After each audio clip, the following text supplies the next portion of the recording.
Ironisnya, anggapan banyak anak banyak rezeki masih dipercaya masyarakat, bahwa dengan banyak anak rezeki dan kesejahteraan akan terjamin.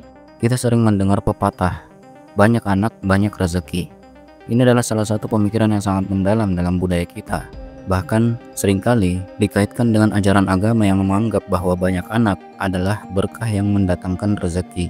Kita sering diajarkan bahwa semakin banyak anak, semakin besar pula keberkahan dan rezeki yang akan kita terima. Namun, jika kita berpikir lebih jernih dan mendalam, apakah benar pemikiran ini sesuai dengan ajaran agama yang sebenarnya? Apakah benar bahwa memiliki banyak anak akan mendatangkan rezeki dalam konteks yang lebih luas dan bermakna? Atau pemikiran ini justru menjadi salah kaprah, bahkan berpotensi menyesatkan dan berbahaya bagi keluarga dan masyarakat? So, di video kali ini kita akan membahas isu ini dengan lebih terbuka dan berbasis fakta. Kita akan melihat bagaimana pandangan agama sebenarnya terkait dengan jumlah anak dan apakah pemikiran yang berhubungan dengan banyak anak dan banyak rezeki ini sudah sesuai atau tidak. Kita juga akan mendalami bagaimana mitos ini berkembang dalam masyarakat serta apa dampaknya jika kita terus mempercayai tanpa berpikir rasional. Jadi, simak sampai selesai. Pemikiran ini sudah lama berkembang dalam masyarakat kita. Banyak orang tua sering mengajarkan anaknya bahwa anak adalah rezeki, berkah, dan amanah dari Tuhan. Sebuah pandangan yang secara implisit menghubungkan jumlah anak dengan besarnya rezeki yang akan diterima oleh keluarga. Dalam banyak kasus, ini seringkali digunakan sebagai pembenaran untuk memiliki anak sebanyak-banyaknya. By the way, di sini gue bukan ahli agama ya, dan di sini gue bersifat netral. Namun, kalau kita menilik lebih dalam, terutama dari sudut pandang agama, pasti kita sering mendengar bahwa anak adalah titipan atau amanah dan rezeki dari Tuhan, atau berkat pemberian dari Tuhan. Dan memang pada dasarnya, semua agama mengarahkan kita untuk mengasihi, mendidik, dan memberikan yang terbaik untuk anak-anak kita. Bukan hanya sekedar memperbanyak jumlah mereka, dengan harapan rezeki akan datang begitu saja. Justru lebih penting dari sekadar banyaknya anak adalah bagaimana kita mendidik mereka untuk menjadi orang yang solih dan berakhlak baik. Bukan berarti memiliki banyak anak akan membawa banyak rezeki secara materi, melainkan tanggung jawab untuk mendidik mereka dengan baik agar mereka membawa manfaat di dunia dan akhirat. Karena balik lagi ya, anak itu titipan atau amanah dari Tuhan.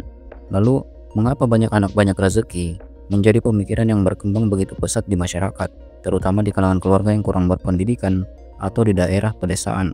Nah, salah satunya adalah karena kurangnya pemahaman yang mendalam tentang ajaran agama itu sendiri dan bagaimana konsep rezeki sebenarnya bekerja. Jika kita merujuk pada konsep rezeki dalam Islam, rezeki itu tidak selalu berupa materi atau kekayaan duniawi. Rezeki bisa datang dalam bentuk kesehatan, kebahagiaan, ilmu pengetahuan, dan keberkahan dalam hidup yang tidak selalu berkaitan dengan jumlah anak. Logikanya gini, kalau kita berpikir lebih rasional dan realistis, memiliki banyak anak memang bisa dianggap sebagai berkah jika kita mampu memberikan perhatian, pendidikan, dan dukungan yang cukup untuk mereka. Tetapi, di dunia modern yang serba cepat ini, biaya hidup semakin tinggi. Biaya pendidikan, perawatan kesehatan, serta kebutuhan lainnya semakin membebani keluarga yang memiliki anak dalam jumlah banyak.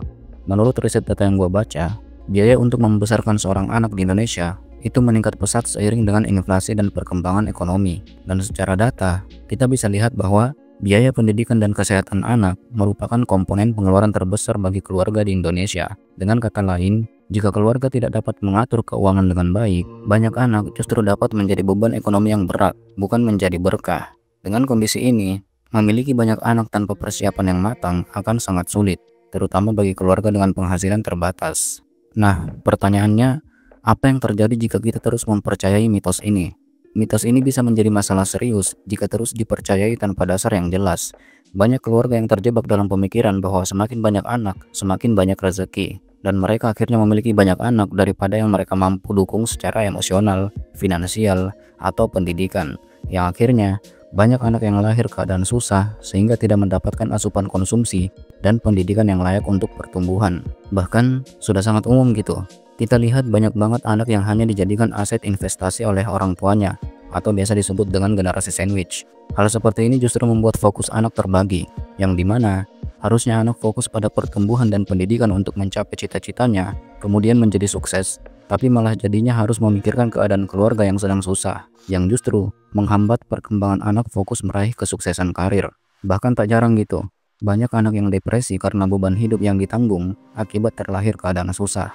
Kalau ini terus berlangsung, kita akan melihat peningkatan jumlah keluarga yang hidup dalam kemiskinan dan kurangnya akses terhadap pendidikan berkualitas. Dampaknya adalah meningkatnya ketidaksetaraan sosial dan kesenjangan ekonomi yang semakin lebar di masyarakat, yang ujung-ujungnya menciptakan kemiskinan struktural. Kesimpulannya, pemikiran bahwa banyak anak banyak rezeki adalah salah kaprah dan perlu kita kaji lebih dalam. Tidak ada hubungan langsung antara jumlah anak yang kita miliki dengan banyaknya rezeki yang akan kita terima. Rezeki itu adalah hal yang lebih luas dan lebih sekedar materi. Rezeki datang dari usaha, doa, dan keikhlasan dalam menjalani hidup. Ajaran agama mengingatkan kita untuk tidak hanya mengejar jumlah anak, tetapi bagaimana kita mendidik mereka, bagaimana kita memberikan yang terbaik bagi mereka, dan bagaimana kita bisa membuat kehidupan mereka lebih bermakna. Yang terpenting adalah kualitas hidup yang kita berikan kepada anak-anak kita, bukan jumlah mereka. Kita harus mulai berpikir lebih bijaksana. Memiliki anak itu adalah amanah dan tanggung jawab besar. Sebagai umat beragama, kita perlu menyadari bahwa kita tidak hanya dituntut untuk memenuhi kebutuhan duniawi, tetapi juga kebutuhan spiritual anak-anak kita, agar mereka bisa tumbuh menjadi individu yang bermanfaat bagi diri mereka sendiri, keluarga, dan masyarakat. Jadi, mari kita tinggalkan pemikiran yang salah ini, dan fokus pada cara-cara yang lebih realistis dan bijaksana dalam merencanakan keluarga dan kehidupan kita. Rezeki, pada akhirnya adalah pemberian Tuhan, dan tugas kita adalah berusaha dengan sebaik-baiknya dan mempersiapkan diri untuk menerima apa yang telah ditentukan. Terima kasih telah menyimak, semoga bermanfaat. Jangan lupa like dan subscribe channel ini agar terus berkembang lebih ke depannya dalam memberikan edukasi-edukasi positif lainnya.